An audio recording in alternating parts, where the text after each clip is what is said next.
Hello, DCL lovers. Welcome to DCL Talk Show on DCL Radio. What a wonderful week. We have seen a great innings from very unexpected source, a century by Deepak Raj. Okay, and that is the headline of today's show. And with that, let me welcome our analysts of the night. All three old folks are here, regulars, with Vamsi in the mix. Let me welcome Imti first. Welcome to the show, Imti. Thanks, Jagan, and I would like to welcome all our listeners for yet another week of DCL Radio, DCL Talk Show, and it's very good occasion or happy occasion, I would say, that KK has joined us after a long break today. So I'm excited for this week's show. Welcome to the show, Jesse.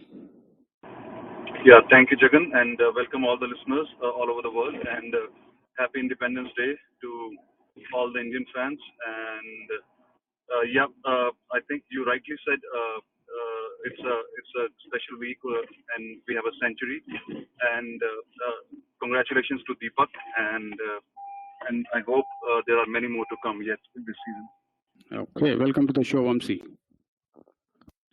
Thanks, Jagan, and it's good to be back on the show. And thank you, MT, for your good words at the start of the show. And congrats to Deepak Raj G S, fondly called as the Lord G S, because of his bowling in DCL. But now he, I think, has shattered the records, and he scored a century, 124 runs, and that's a great achievement. Scoring a century in DCL is always special, and it's Deepak's moment.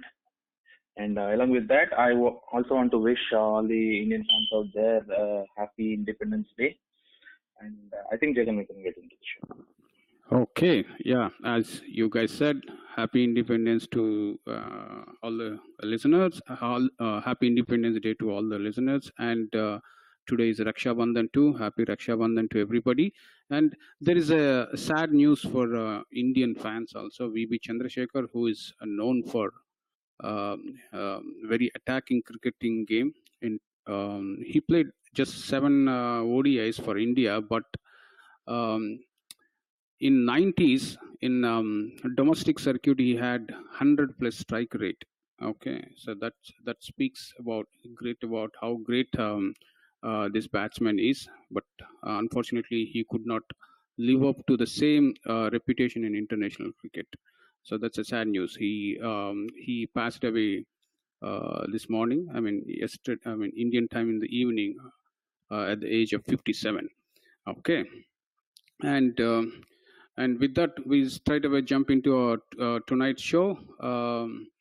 As I said, this show is this show belongs to Deepak Raj. For just to for the sake of our listeners, I would like to say this is the 6th century scored in DCL, and out of which 3 are scored by Arjun Arbani and 1 by Arjun Chittimani last year, and 1 by Vijay Matta, now who is ex-knocker. Now he's playing for Falcons. Okay, with that, we'll start tonight's game. The first game of the night is Strikers versus Blazers. Actually, I prefer a Blazers game. To Imti, but tonight it's going to be Jesse. Jesse, your thoughts on this game? Yeah, I think it was a fantastic game of cricket, and both sides gave their 100%, and it was by a mere margin of 5 runs that Blazers actually won this game.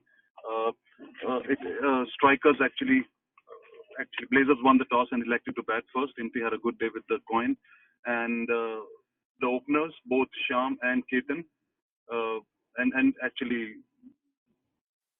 Sham and Krishna, both played with some intent. Sham was particularly trying to get some quick runs, but when Krishna fell, the number 3 batsman Canton made sure that there is one hand which is being held upright, and so that others can play around him. And though the strike rate was a little less in the first few overs, but I think it was a good strategy by Blazers team, because they backed their backhand batsmen to consolidate or to actually take advantage of wickets in hand scenario.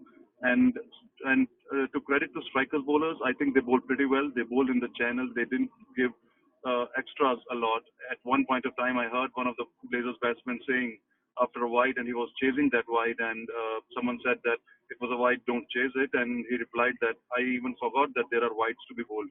It has such a long time that there is no wide. So I think they were pretty consistent with their line and lengths, and they had a mixed attack of spin and pace. So it was actually some quality bowling which Blazer batsmen were facing. And I think after the break, Blazer batsmen tried to take initiative, and that's when Sham was dismissed and Hari took over, and he actually played the best innings of the match, I would say. He gave proper respect to the good balls, but he made sure that he doesn't get bogged down and make sure that the runs keep on coming. Whenever there was chance of boundaries, he took advantage. Whenever there was a free hit or something, he actually took advantage.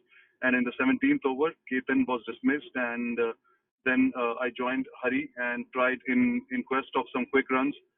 Some wickets started to fall, and when Hari was dismissed, there were every batsman chipping in with a couple and two here and there, and somehow we reached 120 odd, 122. It was a good target, but Blazers were actually missing a couple of their good bowlers, the strike bowlers. So, and I personally think strikers have the impression of chasing down pretty well. They did against MI Rangers, who had a good bowling attack. So we were wary of the fact that this is not match done. This is absolutely game open, and actually strikers proved it wrong, right. They had a good start too, and after a couple of wickets fell, the best partnership, if you say, of the match came when Parthiv joined Shreyas, and Shreyas, who got some chances. Actually, me and Saif both dropped some very easy catches of successive balls, and he made sure that he utilized his chances to full and scored a pretty good 46. And at one point of time, if you read the scorecard, at I think by 20-21 over mark, the match was done. I think there were 18 needed of 4 overs, and they had, I think, 7 wickets in hand. But then I think one of the Blazers player asked everyone to come together, and we had a huddle. I don't know how did it spark, but it actually worked. And Imti bowled a fantastic 24th over when there were only 12 needed of 2 overs, and they had 6 wickets in hand. I think that was a turning point of the game, because throughout the first 23 overs, strikers were in control. But in that particular over, the first time the pressure went back to strikers, because now in the last over, they had to get a boundary to get those 10 runs, because Imti just gave 2 runs and got a wicket of the dangerous Kapil also, who hit Imti for a 6 in the previous over. And now I think Pankaj joined Parthiv, and we decided that I'll bowl the 25th over. I tried to bowl the Yorkers, and luckily it happened. Even one of the bad deliveries, the batsman couldn't get it to the boundary, and it was actually a lucky escape. There were a lot of lessons to be learned for both the teams, that until it's over, it's not over. That's for strikers, and actually a pretty good game of cricket. Whoever was watching had their money worth. Okay, fantastic. The sentence, I like the sentence, game is not over until it is really over. Okay, the next game of the night is Glads versus Safaris. Last week, Safaris captain Venkat was our guest, and he promptly said if he wins the toss, he's going to bat first, and that is what he did, preventing, I can call it, probably another century or, another 2 huge score. Your thoughts, Imti? Yes, Jagan. I think the only thing, like if you look at this game, Safari's batting first just avoided another run fest, I would say, because just looking at the matchups, the two teams are like way apart. And I think Safari's batting first, they put up a meager total of 47 for the loss of 10 wickets in 20 overs. Really not much to talk about in the batting card here, except for Santosh, who scored 14 runs, who was their highest scorer. And if you look at the bowling figures for Gladiators, I think everybody just chipped in with wickets. Pick of the bowlers being Taif, 3 for 6. And when you have a quality bowling lineup like Gladiators does, and it was really difficult for Safaris to push the score or have any momentum in the first innings. 47 chasing 47. I think Glads just had a cakewalk. They lost 2 wickets, but Vaibhav and Ronak made sure that they won the game pretty easily and comfortably. Actually, I would say it's like they finished the game in 5 overs, so that's like crazy hitting, I would say. Vaibhav 22 from 12 balls and Ronak Patel 24 from 9 balls. So that just says that they just went out there and had fun. Player of the match, Taif, and I think easy 5 points for Gladiators here. Okay, the next game of the night is TCS Talents versus FHCC. TCS Talents last week involved in 2 great games. One, they ended up losing, to a great innings of Deepak Raj. And this game, they tied with FHCC, and which is a tie game is a rarity in DCL. And your thoughts, KK? Yeah, Jagan, coming to this game, both the teams which are in the second half of the table, they battled out, and the TCS Stallions, obviously, they had a hectic weekend, and but they put in a very good performance in this game, because FHCC has won 4 games this year, whereas coming to TCS Stallions, they only won 1 game. Looking at that, FHCC is comparatively looking stronger. However, when FHCC batted first, they did not have the ideal start. They lost both their openers, Rehan and Anmol, within the first 6 overs. And after that, Ali Shan, seasoned cricketer, seasoned DCL player, he hung in there. He made sure that he forms a partnership along with Ali Ikram.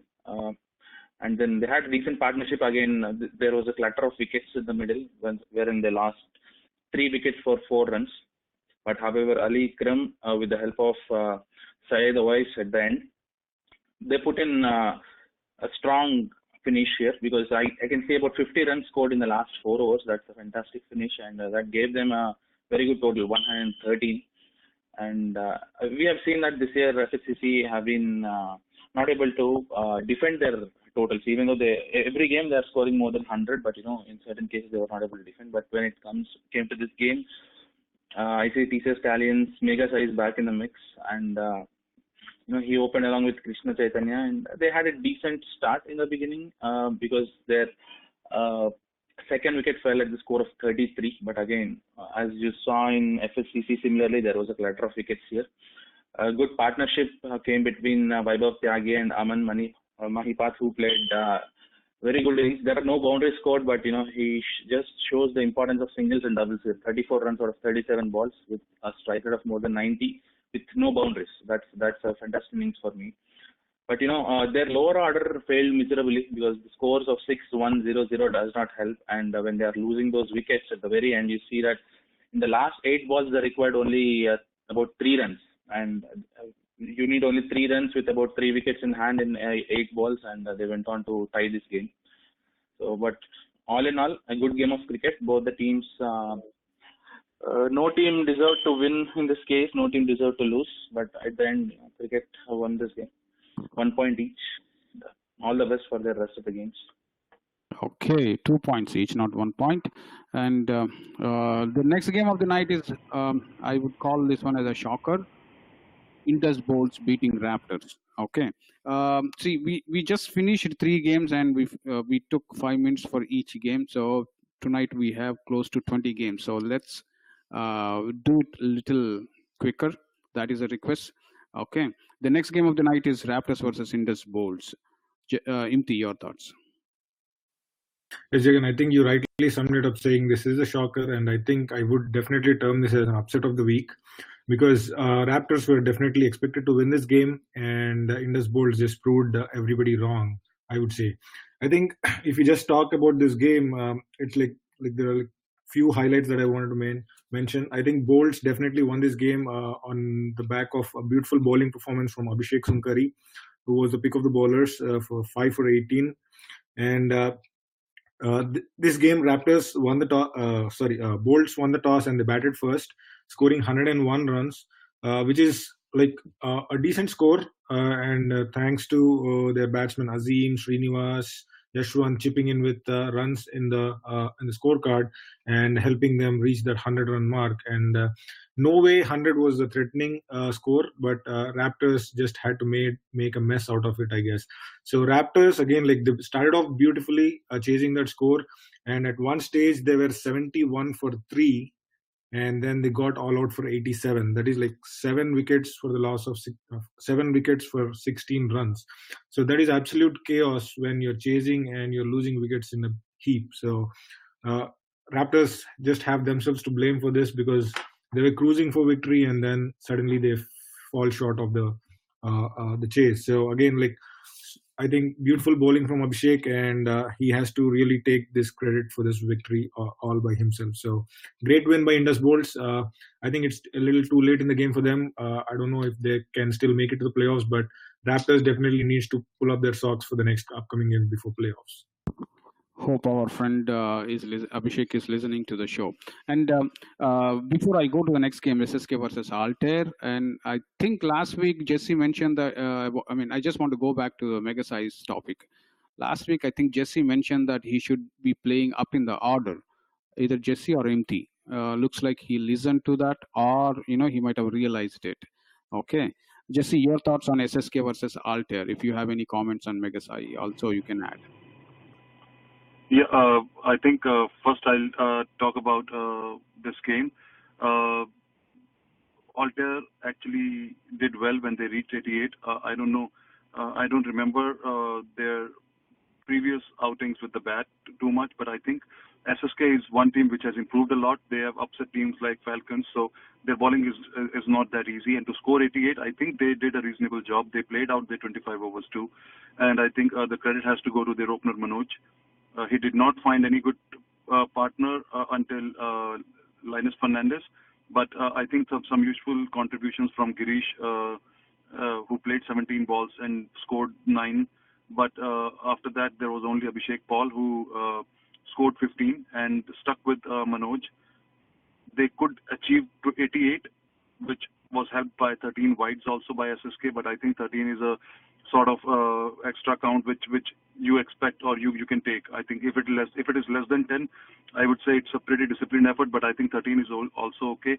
And the kind of batting lineup SSK has this year, I think one of them every time raises their hand and clicks for SSK and finishes the job. And in this case, it was Arvind, who actually scored with a pretty brisk rate at scoring 40 of just 51 balls, and had a good partnership with Rajesh and Siva. They contributed with 16 and 10 respectively, and I don't see the bowling scorecard of Altair. Maybe it's a mistake or they haven't edited yet. So 5 points for Southfield Super Kings, which I think is one of the most improved teams this season. And I'm not too sure if they are still in hunt of qualifying, but if they are, I think they have a pretty good chance, because not just they are accumulating 5 points almost with which they are trying to win comprehensively. I think they are presenting a pretty strong case by beating teams like Falcons also. Okay, very well summarized. The next game of the night is Kings 11 versus Rockers. And before I go to Imti, I must say Imti has fans. Okay. And another thing is, I want to apologize to Kings 11 captain, and probably it might have happened accidentally, but I assign all the games in a sequence. Even our analysts don't know until I send a note to them.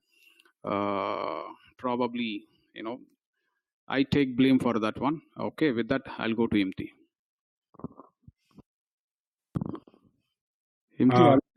Yeah.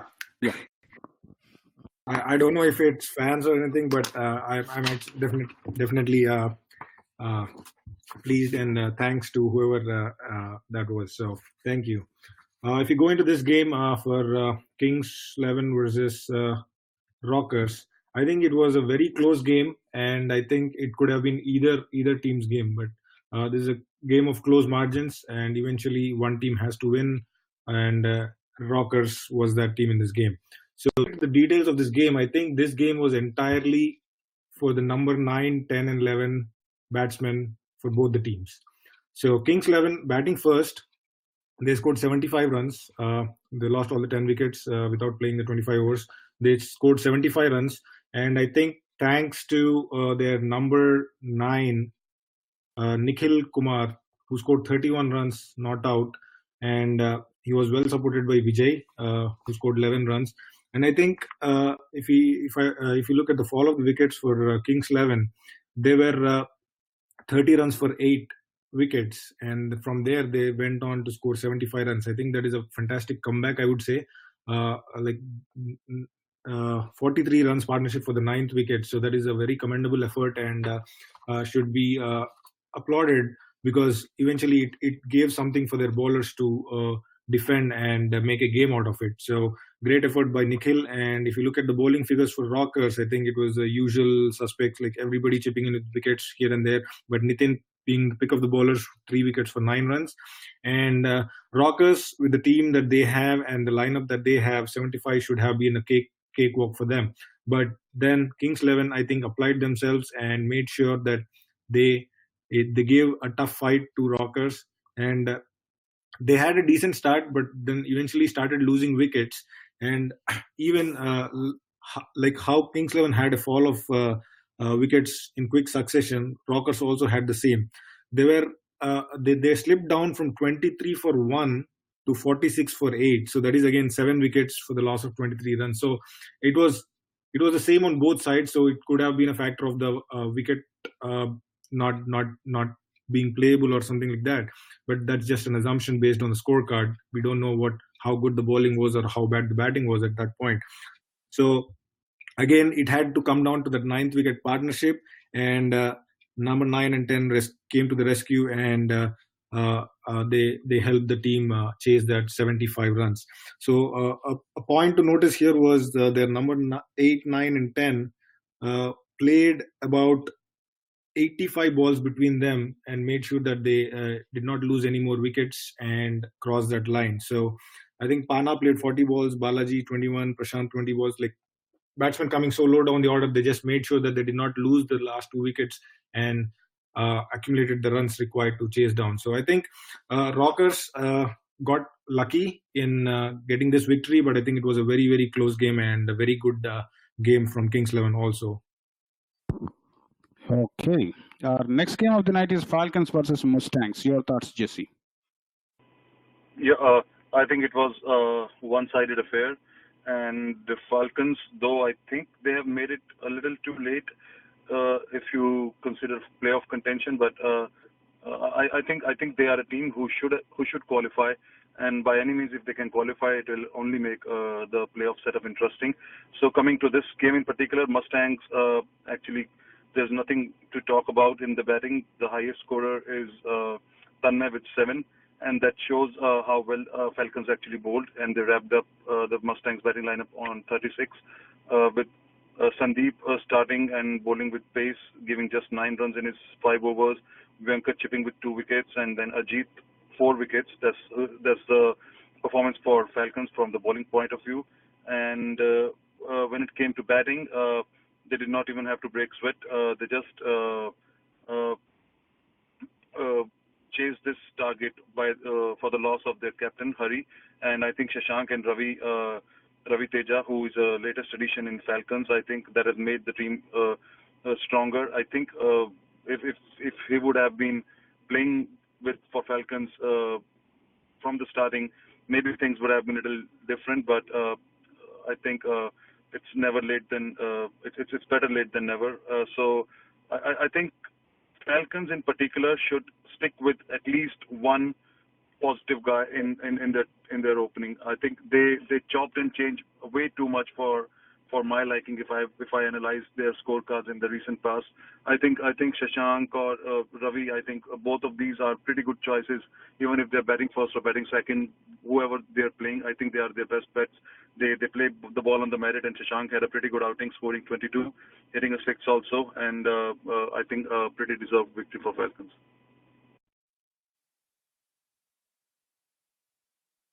The next affair is also completely one-sided. Rising Stars versus Indus Thunders. KK, your thoughts? I think this is more of a disappointment from Rising Stars, because the way they have been performing this season, everyone thought they'll put up a better fight, but losing by 71 runs while chasing 115 is a dismal performance. And coming to Indus Thunders, they always do this. Once they bat first, they score more than 100. And in this game, most of the big guns played: Manoj, Chetan, Verma, Srikanth, Madhu, Rahul Shivpujya, Gopu, Chetla. So I think they got their A team here, and then they scored just 114. But the disappointing fact is that they got all out. They were not able to play all the 25 overs. But when it came back to rising stars, there's nothing much to talk about their batting because all I see is the 10th batsman scoring their most number of runs, 19 runs. You take that out, the top 10 batsmen scored only like 24 runs. The less we talk about this game, the better. Hope they come back strong in the next game, and all the best for the rest of the games. Okay, the next game of the night is Tamil Pasanga versus Blues. Now this game, I mean, it looks very close. This game lived up to the expectations. Okay, your thoughts, Imti? Yes, Jagan. I don't know if it was a close game because we were playing in the next ground to this game. It was definitely a closely contested game, but again, like eventually, it was an easy victory for Blues team, I would say.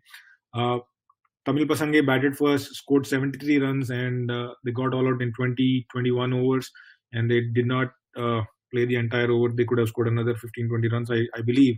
But then again, like it's a ordinary looking batting scorecard, I would say, except for 2 double-digit scores and the highest score being extras, which are 17 runs from the Blues bowling team.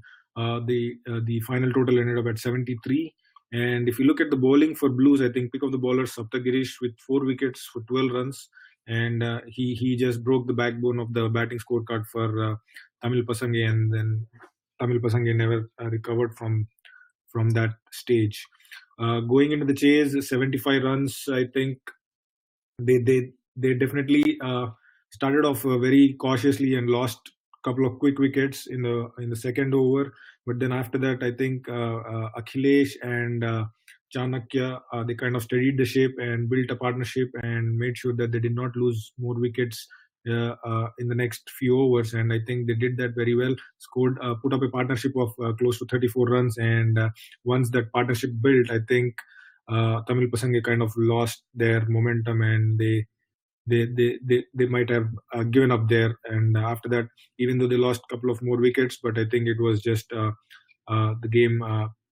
the game went to Blues. They did lose 6 wickets in the process, but I think it eventually ended up in winning the game comfortably at the end. So good win by Blues, and hard luck Tamil Pasange. The next game of the night is Brownstones versus Pokeries. When I asked to predict this game last week, this is exactly what we talked about. Only 2 points: the unpredictability of Brownstone and the batting weakness of Pokeries. Probably both happened here. Your thoughts, Jesse? Yeah, I think that's precisely the reason why no one is able to predict Brownstone game, especially with the quality opponents. You don't know how serious they take other games, but you are pretty sure that they try their best against quality opponents, because that's why you play cricket, and because you want to enjoy the best moments, you want to enjoy the best attacks, and you want to do good against them. But this game, I think has had everything. Pokeries batted first, did not have the best of the starts, and somehow reached 116, which I think they should have done better. I think Pokeries lineup should,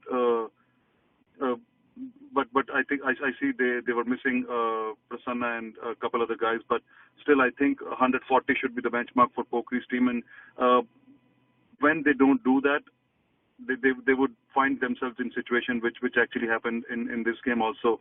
But Neil, as was the usual suspect, who focuses on singles and doubles and keep the strike rotating, and Satish, who is in some brilliant form in this particular year, and he's a quality cricketer, and he scored 22 of just 24, scoring a couple of boundaries and a 6-2, and Bala also scoring 20. I think they would have thought they had enough, but Mansab Butt actually played exactly Russell type of innings, which Russell did in IPL. If I don't see the fall of wickets and things like those, and I don't think this game was scorecard electronically or live. But what I could predict is last 70 runs, 2 batsmen scored inside 8 overs, in almost 8 overs, and they won in 23 overs. So I think they were precisely 50 runs in 16 overs. And if it was planned in a way that we are going to unleash the beast when we think that's the only thing that can save us. I think it worked pretty well, as it worked for KKR with Russell's case also in most of the games. But as a outsider, as an analyst, you always think that it's too late that they left so many runs to be chased in the last 7 or 8 overs. But when it actually happens, it looks pretty exciting, and that's exactly players like Mansab can do to the league. I think this would be the most talked about game, not for just this week, but for many coming weeks also, because that's the way it happened. 34 balls, 60 runs, 8 sixes. When you read the scorecard, the bowling team was on top of the batting team. They were almost like, okay, we are 6 down, we don't have any way to go. The only thing that can save us is some humongous sixes, and that's exactly what Mansab did. Ball after ball after ball, not respecting any of the bowler and hitting them out of the park. I think a fantastic innings. All these sort of innings, what they do is they bring excitement, and Pokri's think tank would be actually scratching their head thinking, where did we go wrong? But when a batsman like Mansab is in mood, all I can say is only he can make sure that he can get out, because he was on song in particular in this game, and I don't know who was there, but if anyone was watching, he was pretty lucky to be facing such onslaught, or to be witnessing such onslaught, and I think fantastic victory for Brownstown, and this will actually break the league open. Okay, very well said. Especially it opens up Pool C. The next game of the night is TCA Knights versus Detroit Bulls. Another one-sided affair, as predicted. Your thoughts, Imti?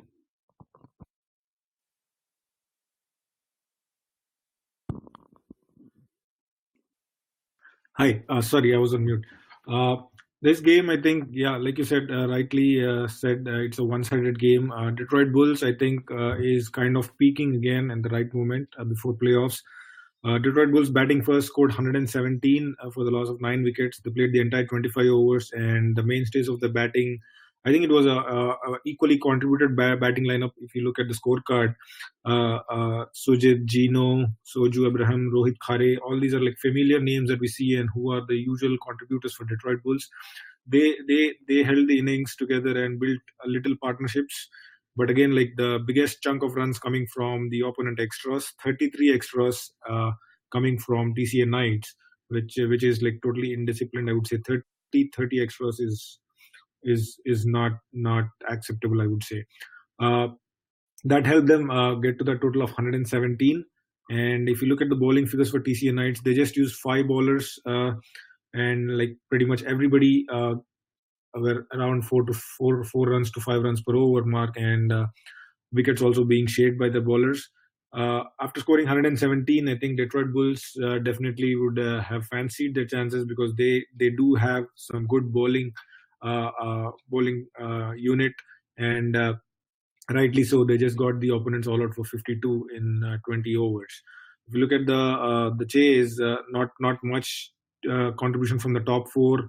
Raghuveer and Shreyas bowler, who came down very low in the order, they scored like 14 runs apiece, and apart from that, there is not real contribution in the scorecard there. If you look at the bowling for Detroit Bulls, I think Bharat, Gino, and Chalpati picked 3 wickets each, and I think it was like a very disciplined bowling performance. After they had that huge score to back up, they just needed some good disciplined bowling to build the pressure and just get the wickets, and that's what exactly happened here. So it was eventually an easy victory for Detroit Bulls, and 5 points in the kitty for them, helping them towards the playoff race. Okay, the next game of the night is Risers versus Agni. The Risers had an opportunity to solidify their position in Pool A, but unfortunately now I think they made it very tough on themselves. Your thoughts, Jesse? Yeah, and I think actually Risers had their moments also in the game. They had the opponent in for 97 for 7 in almost 22 overs, and then they gave away 25 runs in the last 3 overs to the last, I won't say last because Gotham was still there, but they just let the Agni team score 25 runs in last 3 overs, and then with batting also, I think so many players settling in, scoring those 14, 13, but they just needed one player to play an innings like Gautam, even if not 56 like Gautam, but even if someone would have crossed 35, I think it would have served the purpose for risers. I think it's a missed opportunity, but Agni also has to be credited for playing the way they did and actually raising their game in the crucial periods of the game, with Gautam leading them in the batting department and in the bowling also. They did pretty well with their captain leading from the front, taking 3 wickets for just 14 runs of his quota of 5 overs, and Jashwant Reddy chipping in with 2 wickets. He's a handy bowler, all the situations. And I think the best thing they did was to actually use Abhinay in the bowling department. Though he bowled 8 wides, but I think you have to understand that it was, I think, the first game he bowled this season for Agni. He might have bowled a few overs in the leather ball, but you got to give every player some time. I think he's a fantastic off spinner when he gets into his rhythm, and he's going to improve a lot. So I think a missed moment, a missed opportunity by risers, but well played Agni, and we deserve such performances by Team Agni more often. The next game of the night is Canton 11 versus Panthers. I mean, what a game it is. Okay, these are the games that make our platform great, like DCL great. So Panthers scored 173 and Canton chasing, they lost by 3 runs, just 3 runs. Your thoughts, KK? Oh, this is really a fantastic game, Jagan. I think this is the game in which the most number of runs were scored in single DCL game. 343 runs between both the teams. And it was a run feast for the batsmen. And I think with this game, Panthers almost have their 1 foot in the playoffs, because out of their next 3 games, I think 2 of those games would be easy proposition for them, a little bit easier proposition for them. So coming to this game, Panthers had a very good start, because Rohit Gokhale gave them a flying start, and along with Rahul Lavate, they were able to score those 35 runs, 36 runs in 6 overs, after which Shubham got out. I think they reversed the batting scorecard, but that's okay. So they had a flying start, and after that, Raghu Suravaram, along with the help of Suraj Kumar and Jay Gupta, all the 3 scoring 30 plus runs in quick succession, they helped. And the number of sixes in this game is, in this particular innings, are 10 sixes. And with 10 sixes and 4 fours, and with batsmen like Jay Gupta down the order, they were able to put in 173 runs. And that is a winning total 90 out of 100 times, 9 out of 10 times, you will call it. But when it came to Canton 11, Canton 11 have been putting on very good performances this year. They only lost 2 games out of their 9 games, including this one. And they're already into the playoffs, and sorry about that. Canton 11, although they lost their 3 wickets at the very top, in the first 3 overs, they lost their 3 batsmen. After that, Raza Ali, Syed Mustafa Haider, and Hari Prasad Pallava played the fantastic innings. They're scoring 29, 54, and 30 in quick succession. They only played about 15 overs between them, but they scored 110 runs. And that set the platform for them. But when it came to the very end, they needed about 4 runs in 5 balls with the 2 wickets in hand, but their lower order batsmen were not able to handle the pressure, and also Shabazz getting out at the wrong time, and Junaid Mughal getting out LBW. I think that ended their game. But all in all, they should be proud of this game. And when it comes to Panthers bowling, one guy needs to be called out here. Aditya Kannan bowling 2.4 overs, picking up 4 wickets for 5 runs. I think that is a great performance, especially in a high-scoring game. So congrats to Aditya and Panthers. Okay, the next game of the night is Troy Hawks versus GLCC. Troy Hawks this season, either they tied or they have beaten all the senior teams, seniors. would say normally we predict them to win. Okay, and probably they lost in a very close game to KRCC. Otherwise, they are doing really great. And GLCC, known for their bowling, giving out 128 runs is itself is a bad thing. And then after scoring 67 runs without losing any wicket and bundling for 118 is another mistake. Okay, with that, Jesse, your thoughts? Did I give it to Jesse or Imti? I think it was my game. Yeah. Yeah. Sorry. Yes, Jagan. I think this game was truly and well deserved by Troy Hawks, I would say, because if we look at Troy Hawks, I think they started off the season with a bang. They won some very good games, and then in the middle kind of lost their way. But again, with this game, I think they are strongly making a statement saying that they are a team to stay and make some heads turn. Troy Hawks, they won the toss. They elected to bat first and scored 128 runs. And like you said, GLCC being the team that they are with the bowling unit, 128 is a little on the higher end, I would say. Troy Hawks 128. Main reason for that score is Srikanth Parasa, their opening batsman, who scored 60 runs from 56 balls. And it's not just that 60 runs that he scored, but the way he built partnerships with other players in the lineup. I think he was involved in like three good chunk of partnerships. 41 runs for the 5th wicket, 30 runs for the 7th wicket, and 27 runs for 8th wicket. Even though these partnerships look small, but those are the real reasons for making that score look big. The 128 is a very good score, I would say, against the likes of GLCC bowling. So, but the mainstay of the batting was Srikanth, and he only got out in the very end overs, I think, like in the 24th over.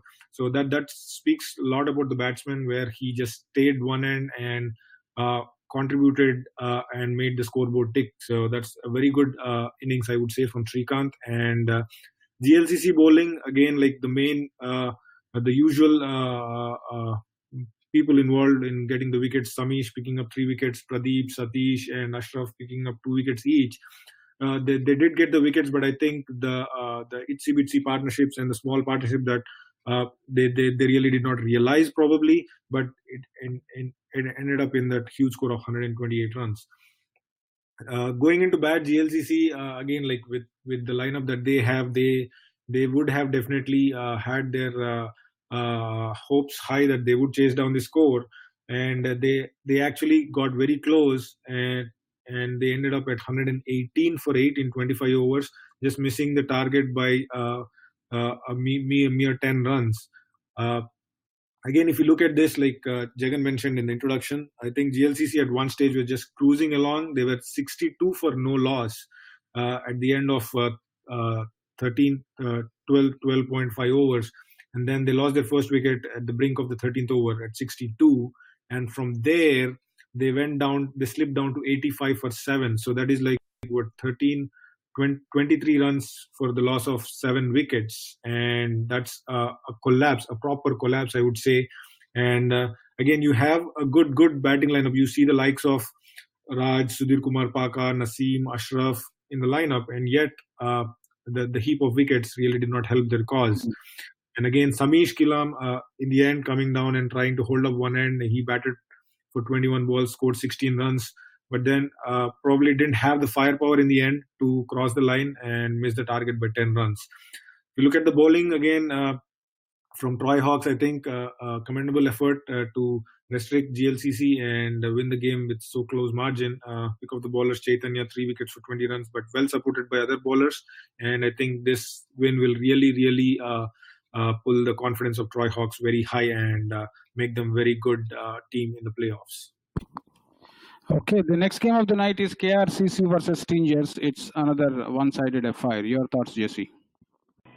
Yep, and I think for the couple of reasons for this one-sided affair is one of the best batsmen in this particular season throughout the entire teams has been Raghu from Stingers, and I think this is the first real failure for that guy. He was so consistent. He almost every time single-handedly took Stingers to a par score or even a better score. and this time he, along with his captain Jagan, both failed out to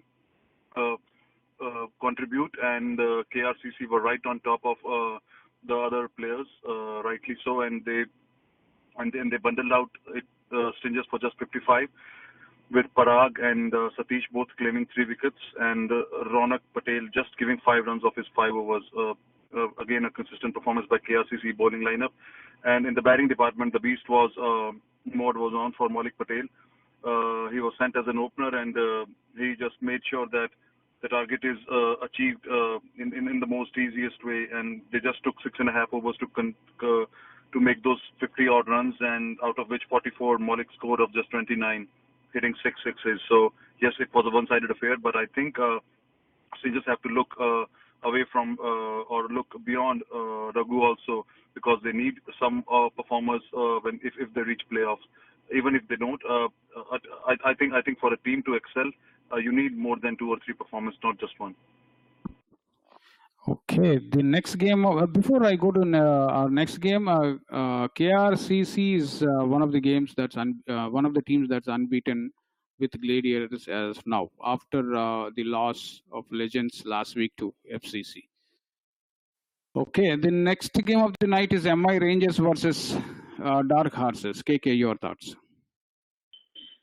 One more one-sided game, Jagan, this one. MI Rangers scoring 98 in 24.2 overs, and Dark Horses responding back with just 52 runs in 18 overs. That's a disappointing performance from Dark Horses. But there are a couple of plus points for MI Rangers to take from this game. One, the first one is especially when their opening batsman Abhilash fails, they get bundled out for less totals usually. But in this game, the rest of the batsmen put up their hand and they played almost all the overs, scoring those 98 runs.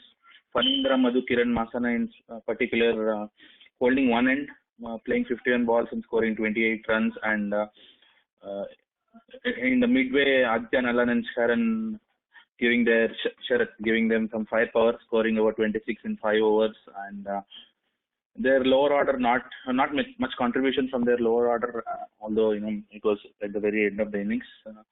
We would expect them to score at least 10 to 15 more runs at that stage, because at one stage you are at 95, 94 at the end of 22 overs, and you get bundled out for 98.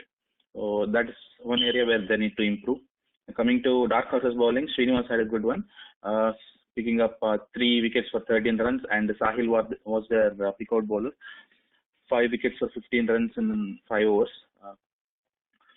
And when it comes to Dark Horses batting, I think their batsmen let their bowling down in this game, because only one batsman went into double digits, that to their number 10 batsman, and look at the other scores: 6-2, 1-4, 0, 2-3, 1-4-1. It just looks like a phone number. And their highest score in this game was extras, 17. So well played, MI Rangers, and hard luck Dark Horses. I think Dark Horses need to put in much better performances, which they are really capable of. Okay, the next game of the night is TCS Stallions versus Knockers, and the game belongs to Deepak Raj G S, who scored 124 runs in just 63 balls with 12 sixers and 4 fours. And normally, Deepak is known for his bowling, fearsome bowling, very fast and fastest in DCL. And we don't expect this kind of batting, max, what you can expect from an all-rounder is 20s, 30s max. And, when I looked at the scorecard, this reminded me of that 183 of Kapil Dev, way long back, okay? And with that, your thoughts, Jesse? Yeah, I'll partially agree that you expect 20s and 30s from your all-rounders and those players. But every individual who plays cricket, that is how I feel. Every individual who plays cricket or any other sport wants to be the best version of himself and want to be the best in their team and contribute in team's victory and make sure that he's the one who is being talked after the game, and he's the one who actually helps in the winning cause of the teams most of the time. And I have actually had the privilege of playing alongside Deepak for 2-3 different teams in last 2-3 years. He is actually a very, very good batsman. If you're looking for all the ingredients of a successful batsman, I think Deepak has almost all of them. And luckily and fortunately, and he must be thanking God that there are so many things that got to go your way to complete a century, actually, especially with the T-ball. And I don't think it's his game which was lacking, or it's anybody's game who has a technique like Deepak, who actually can hit the ball pretty long, who actually has the ability to defend the very good balls, to give respect to good balls, and then wait for their opportunities to score those boundaries.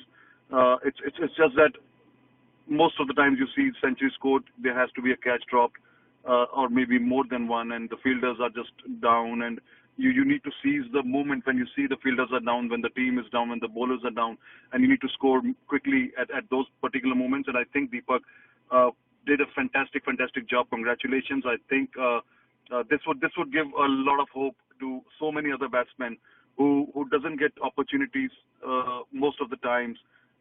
When they get their opportunities, they now know that we don't have to be the best batsman of the team to score century. We just have to make sure that we give our best on the given day, and maybe luck would be on our side, and we can score the century, or not that the century was 70s and 80s. That's why we are seeing so many high scores in this particular season, because we see a lot of batsmen backing themselves. Previous years we used to see if it's a DCL game, even some of the finest hitters of this particular league or this particular Michigan state, they would go down there and just get themselves settled in, and suddenly it would need just a good ball to get rid of their wicket. So I think it's a commendable performance by Team Knockers, scoring 235 and just wrapping up the opponents on 65. I think not much to be talked about Stallion's performance. They have been pretty dismal this year. I think they need to catch up with, as you said, in the recruitment area, and come up with some fine individuals to make a team again. Okay, the next game of the night is another cracker of a game, Legends versus FCC. After this game, I was talking to Vamsi, and he said it is just the luck, that the guy hit a huge shot. It went in favor of FCC from the boundary. See, we have these flags dividing two's boundary and four's boundary, right? So it went over the two, but this was a huge hit in a full ground. It would have become a sixer, is what Vamsi said. Okay, your thoughts, KK? Jagan, going into this game, an unbeaten team this year, Legends so far, and then FCC, which lost to TCS Talents, who won their only game against FCC. And then they had a tied game against Raptors. So what was lacking was the consistency. And in this game, I think most of the players, be it in bowling or batting or fielding, they put their hand up. And that is why this game was won by the slightest of margins. In this game, FCC needed the victory more than Legends. That is how I see this result. And it's a fantastic game of cricket. And before I go into this game, right, we have been using technology for a long time, but using it in cricket is what Legends have been doing this season. They are not the first team to do that. Strikers did it. They did live streaming of their games, and they have a channel. Similarly, Blazers are doing it. But what Legends are doing is they are recording the entire game, and after that, they are adding the subtitles after every over on where the score is, what is the current score, how many runs are required. They are appending it and adding it to their YouTube channel, and also they're analyzing it. That is what I got to know from their skipper Satish, and he said it really helped their players to correct their mistakes, because more often than not in practice you play only your team and not the other teams, but when it comes to the recorded games, they are able to make use of the technology. And he said he has more plans going into next year, and he would also get in touch with one of those DCL enthusiasts and the committee members so that they can take the league a step further. Okay, and going into this game, FCC won the toss and batted first in day-night game under lights, and they had a decent start. At one stage, at 9 overs, they were 32 for 1, but again, a clutter of wickets, which is a problem in the middle order. They lost about 4 wickets for 12 runs, and at 44 for 5, Hemant and Tejas tried to build up the partnership, and unfortunately, Hemant got out after consolidating the innings there. But however, Tejas went on, and Sandeep Gopinath, who hasn't even faced the ball, got run out on a free hit ball, and that was due to some presence of mind by the Legends captain Satish. I watched this game, the recorded version, so I saw that. And at one stage, FCC was in trouble with 73 on the board with only 2 wickets left. But Nishant and Murali formed a fantastic partnership there of 23 runs in about 4 overs. And those runs proved very crucial and vital, especially in a day-night game like this. And they scored exactly 100 runs in 25 overs for the loss of 9 wickets. When it comes to Legends batting, Pravin Arakatla was dismissed in the very first over due to some good bowling from Nandisha and good catch by Karthik. And then after that, the Legends player tried to consolidate. They were not aggressive, but they're slowly picking away the runs. But then Sandeep Gopinath, he took a catch inches from the ground to dismiss Satish, and I think that was one of those crucial moments because Satish is one guy who can hold up one end for a long period of time. And then they had good partnerships. I mean, they did not lose wickets in clutter until the 5th and 6th wickets. When Venu got out, that is when the game shifted in the balance of FCC. But after that, Madhu Pratipati and Sudha, they had a vital partnership, and Sudha scored 23 runs. Raviteja Yarlagadda was there. He was playing the last over. They needed 9 runs in about 3 balls. And the last ball, when Legends needed a sixer, I saw the shot. That was a fantastic hit. Had it been 5 feet inside the ground, it would have been a 6, and Legends would have won. But they should be proud of the performance they put in. And congratulations to both FCC and the Legends for playing a great game of cricket here. Okay, last game of the night is MCC Miles versus Dynamites. MCC Miles, on their day, they can beat any team. They have that kind of batting and that kind of bowling. And Dynamites, with this game, I think, though they are at number 6 in the pool at this time, looking at their next 2 games, I doubt they will make it to playoffs this year. Okay, and with that, your thoughts, Jesse? I think this was my game, Jagan. So sorry. That's fine. Again, just looking at the scorecard, it looks like a one-sided game. Dynamites, they elected to bat and got bundled out for 77. We don't have the detailed scorecard, but just looking at the runs put up on the website, no notable contributions in the top order. Suresh Balakrishnan, who came lower down the order, scored 17 runs and stayed not out, and thanks to him that they went on to score 77 runs. Looking at the bowling figures, MCC Miles, I think Karthik Balu picked out the bowlers, 3 wickets for 16 runs, and then helped by their other bowlers picking a couple of wickets each. And going into the chase, 77 was always a reachable target for MCC Miles with their batting likes and their hitting prowess.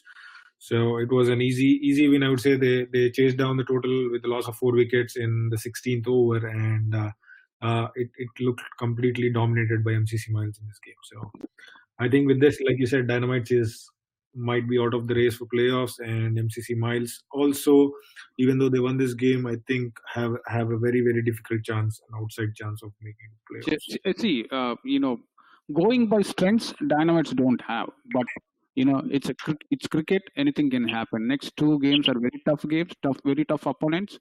If they can beat, yes, they are in the game. Okay. And one good thing, I think we talked about this last week also, MCC Miles. Now, I think their top 3-4 batsmen, Praneeth, Rahul, and Karthik, they are all batting in top 6. I think Sanjay also belongs to the top 6 most of the time. I don't think he played that game, but that's the best approach they should take. Yeah. Okay, with that, we have completed all the games. Let's get into predictions. Before going to predictions, I have a quick question for three of you. Is it the right time to talk about the 16th team, or can we wait one more week? I think we can talk about it, Jagan. We can talk about it. Especially that there are only 2 or 3 more games left, right, for each of the teams. So quickly, your thoughts on 16th team. 16th team, I think it will be Panthers. Panthers. Okay. Imti, what do you say? I think, yes, Panthers after the win against Canton 11 have definitely improved their chances. But I think you can never take out anything from the other teams in race like Troy Hawks, Brownstown and Falcons. These are the other 3 teams that I have in my radar. And on a given day and the results based on the next couple of results, like we still have 2 games or 3 games per team remaining. And if there are some surprises in there, then any of these 4 can make it, is my call. Hawks, Panthers, Brownstone, or Falcons. Jesse. Yep. I think Panthers are the favorites, but as Imti said, 1 or 2 things that need to go into favor of teams like Brownstown and Falcons. And I somehow feel, looking at the history of Falcons in a couple of seasons, they might end up in top 16. Okay. Actually, Jagan, I want to mention a point here. I see in Pool C, Dynamites will miss out because of their next 2 fixtures. They are against tough opponents. So, and the Brownstone have relatively 2 easy games, which means they are going to bump up to those 5th. So Brownstones are playing against KRCC. That will determine, whether KRCC will be top team or not in that fold. Within the standards. I think for Falcons also it is a little difficult because they have a game against Raptors remaining, so that should be one of the games that they have to win to at least even come into the contention of number 16, I would say. Okay. Similarly, Detroit Bulls, right? Sorry. I think Detroit Bulls will not miss out. Yeah, please go ahead. Yeah, I think like with 2 and 3 games remaining, it is a little on the dicier end because results can go either way, and maybe we might not have clear picture. There are like a lot of permutation combinations. We might have more clear picture after this week's game, because there is only 1 more week or 2 more weeks after that. So yeah, every passing week will make it more clear. But at this point, like 4 or 5 teams still have a very good chance of making it. Okay, with that, let's quickly get into our predictions for the next week. Okay, Dark Horses versus FCC Agni 3-0. Any objections? I hope no. Blazers versus Canton 11. Okay, I'm not asking Jesse and Imti. KK, your call. I'll make it 3-0, Jagan. 3-0 Blazers? Yes. Okay. Strikers versus Gladiators. It's going to be a good game, yet I think Gladiators, with the kind of form they are in, I'm thinking 3-0. Any objections? Gladiators. Yep, 3-0. Okay.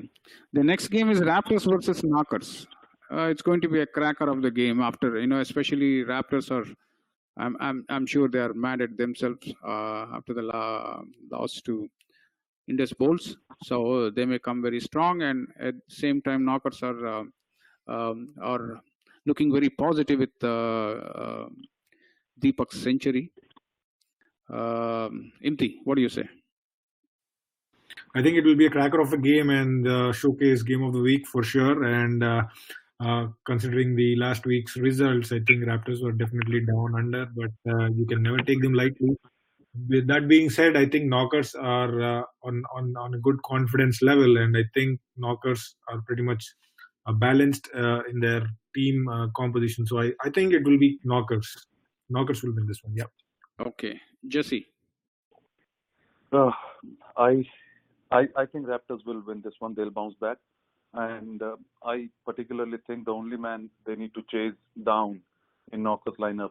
That's how I'm saying. Somehow I have a feeling that Mahendra Krishnappa would be the man for Knockers if they need to win this one. KK. I think this will be an easy game for Knockers. Knockers are going to win. Okay.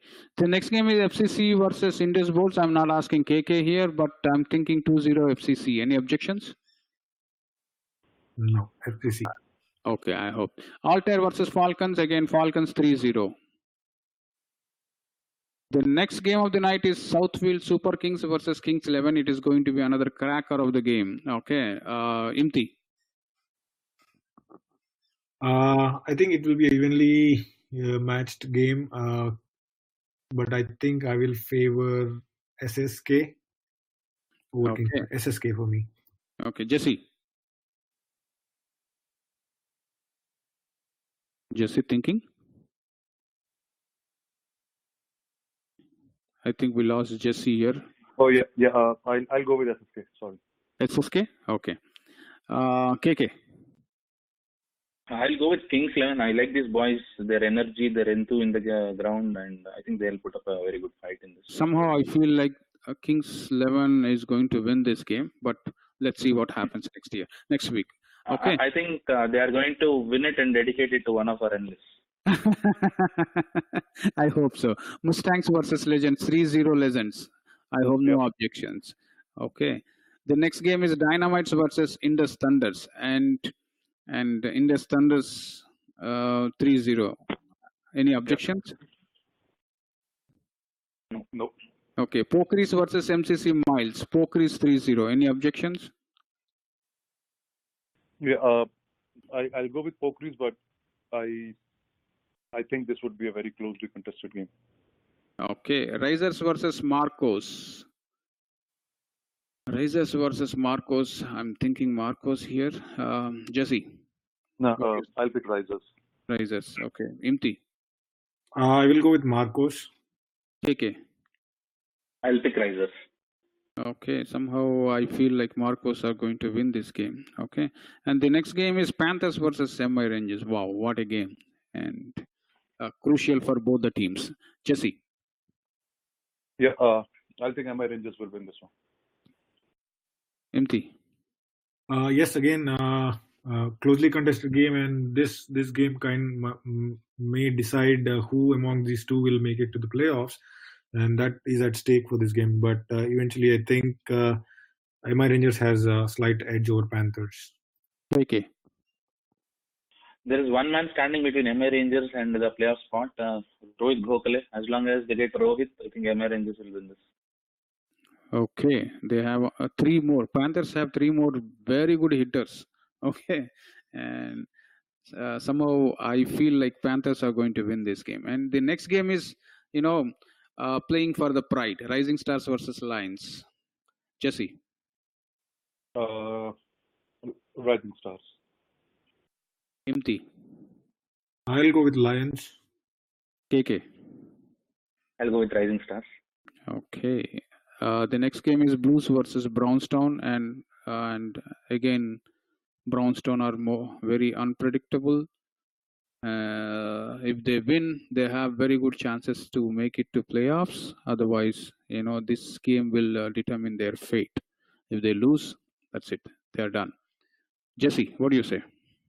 Yeah, I think they win. Imti. Yeah, Brownstown. When playoff is at stake, Brownstown will definitely come up winning the game. You're right. KK. I think we have seen it over the years, Jagan. Brownstown's A game starts at the end of the league stage. At the end of the game, yeah, you're right. Games. Yeah. And next they, one they come with that winning momentum. Next one is Tamil Pasanga versus KRCC. Today morning I had an interesting conversation with the KRCC captain. He says he thinks league is biased against them, and the reason is most of their games are played either in Sterling Heights or in Woodhaven. Nothing was given in Novi or DSP. That's what. For that matter of fact, I think every captain feels the same, because I had the same feelings at a certain point of the The best part is, when KRCC, when they are complaining about these games, and he termed those as bad grounds, but in a bad grounds, KRCC is unbeaten as of now. In good ground, what they are going to do, I don't know. I mean, technically, if you go by the definition of good ground for him, the good ground is Novi and DSP. Okay. Of course, end of that conversation, he agreed to a fact that he don't have a team this weekend, and Tamil Pasanga's batting is really good. Okay, do you guys want to take any bet on that one? In my opinion, KRCC is going to win 3-0. Yeah, KRCC.